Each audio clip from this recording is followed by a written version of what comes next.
Welcome to the GCN Tech Clinic, where we aim to answer your bike and tech-related questions. As ever, you can submit your questions down in the comments section below using the hashtag #GCNTech. Without further ado, this week's first question comes from Randy Verstraeten, who says, "Hi, I was wondering, if you have a strong tailwind, do you go faster in an aero position, or is it more beneficial to sit upright so that you can catch as much of the tailwind as possible?" And then he's finished that with the emoji. Well, the answer to that is, it's quite a complicated question. Now, you can't go faster than the wind that's pushing you if the wind is pushing you along. This is a phenomenon that's faced by sailing boats. So if the wind is going, say, 10 miles an hour, which is a pretty strong tailwind if it's behind you, if you're going faster than 10 miles an hour, then the aerodynamics of you is still hugely important. And so unless you've got, say, a 40 mile an hour tailwind, then yeah, you still really do need to be focusing on aerodynamics. That said, your body's not a hugely efficient sail like on a boat, and so you still want to be making a small hole to punch through the air.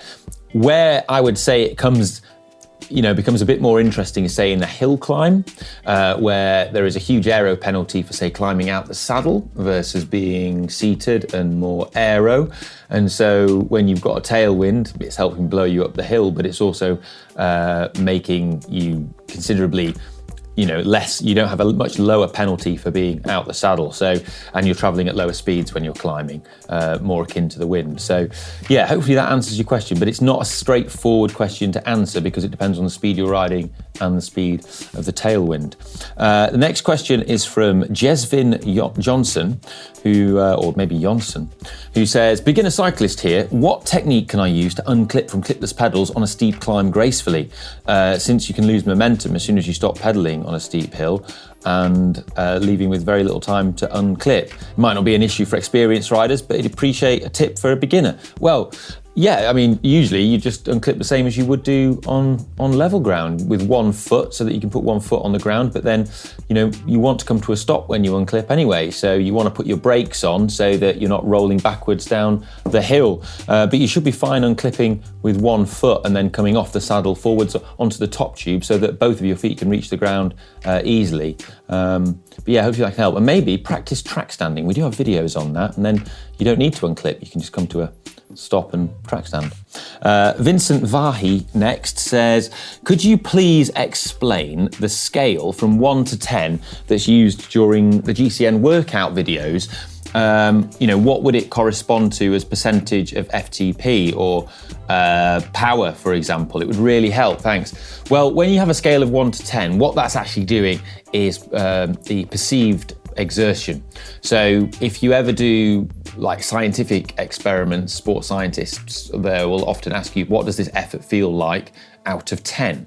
And this is another thing that they measure. In addition to like your VO2 max and stuff, they'll measure your perceived exertion. And so 10 is like all out, you can't go any harder. And 1 is like, real easy, like recovery ride, just turning your legs over. But the important thing to realize is that it's more about how that effort can build as well. So you could be doing, a 1 minute all out effort where you experience 10 because you're going as fast as you can go for a minute. But you can also experience the number 10 in an hour-long FTP effort, but you won't experience 10. If you pace it correctly, you won't experience 10 until the end. The numbers would build throughout the effort as it gets harder because you're getting more tired. So yeah, I hope that makes sense, but it's the scale of perceived exertion, so how hard it feels for you. Next question is from Jason, who says, "Hi, Alex and Ollie. Not really a tech question, but my water bottle has accumulated some black spots and mold in some of the rubber parts and fittings, and I can't seem to wash it off. What can I do to properly clean my water bottle?" Well, there's a number of things. The Elite water bottles that we use, and they're available in the GCN shop, they actually come apart completely. So the little nozzle parts come off and you can wash them all individually, which is really useful. What I tend to do is I've made at home like a special water cleaning brush, a bottle cleaning brush, where I've just attached a sponge onto the end a nice soft sponge so it doesn't scrape the plastic, not a scouring pad, onto the end of an old wooden spoon, and then use that to just wash the inside of the bottle with some detergent. And that can help rub off and agitate any mold or anything or any dirt in there. But something else that's really good is using sterilisation tablets, which you use for, say, babies' bottles. And that's really good at cleaning and sterilising your bottles and keeping them clean. And you can pick them up from shops that sell baby things for, well, pence or cents, whatever your currency is.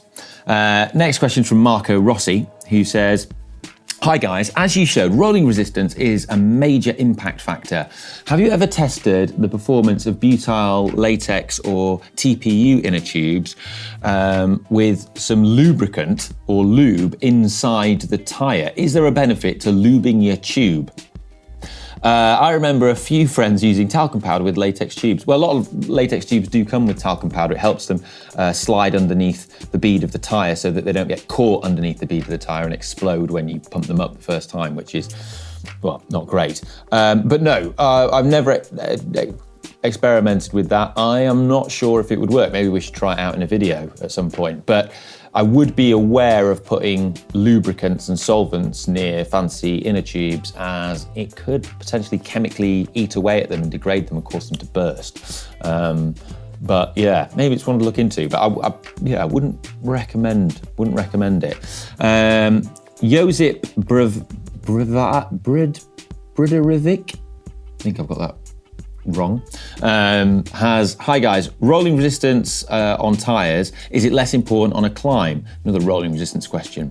"I suppose it's more pronounced the faster you go, but does it really have a big impact on a climb at lower speeds?" Yes, it has less of an impact at slower speeds.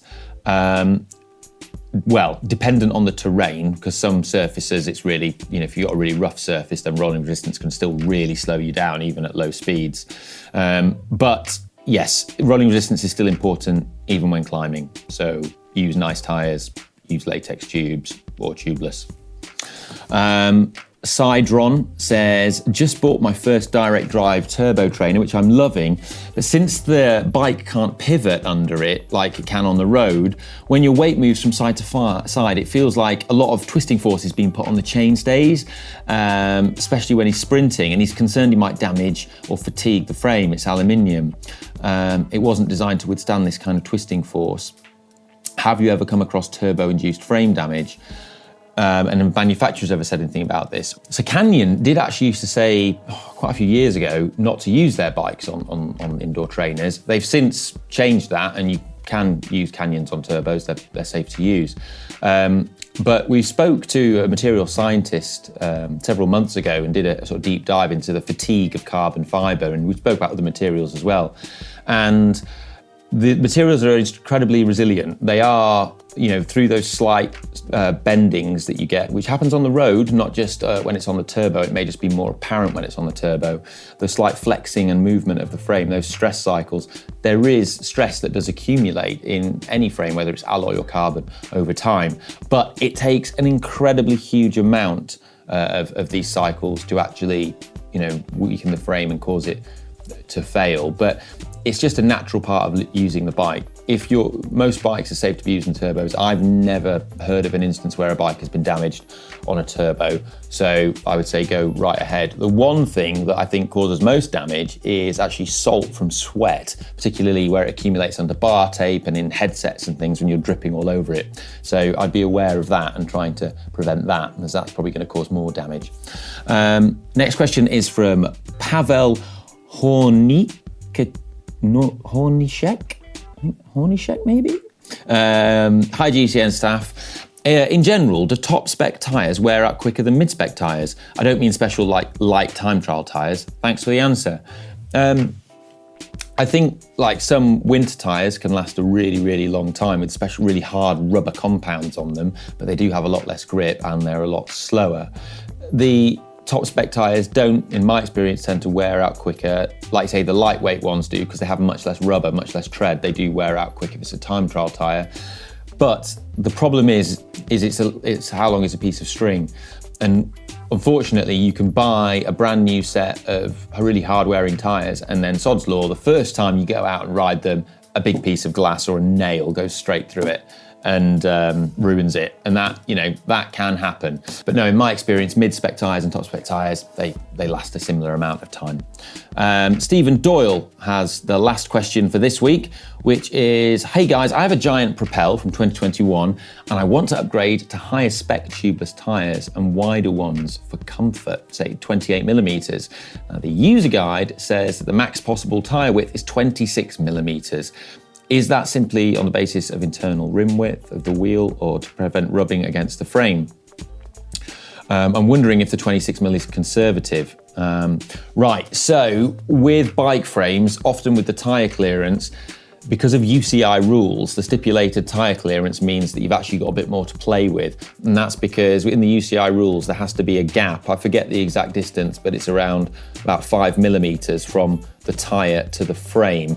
It stops you having like faired frames onto the tyres, like what you get on, say, the old Lotus 110 or 108 bikes. And so as a result, you can often fit slightly wider tyres in by a couple of mil than what the manufacturers say. So if I was betting, I'd say your 28 tyres could well fit. However, it's worth checking, and I would be wary about buying them if you don't have another bike that you can use them on, because they might not fit. And where this changes is also with the type of wheel you're using, as different wheels with different size rim widths will cause the height of the tyre relative to the rim to be different depending on how wide the rim is. So that, it's hard to say specifically in your case, but I would say there's a good chance that they will fit. Well, that's all we've got time for, unfortunately. So sorry if I've not been able to answer your question, but keep them coming, be persistent, and hopefully we'll get round to your question eventually if you keep writing it down below with the hashtag AskGCNTech. And I'll see you next time. Cheers.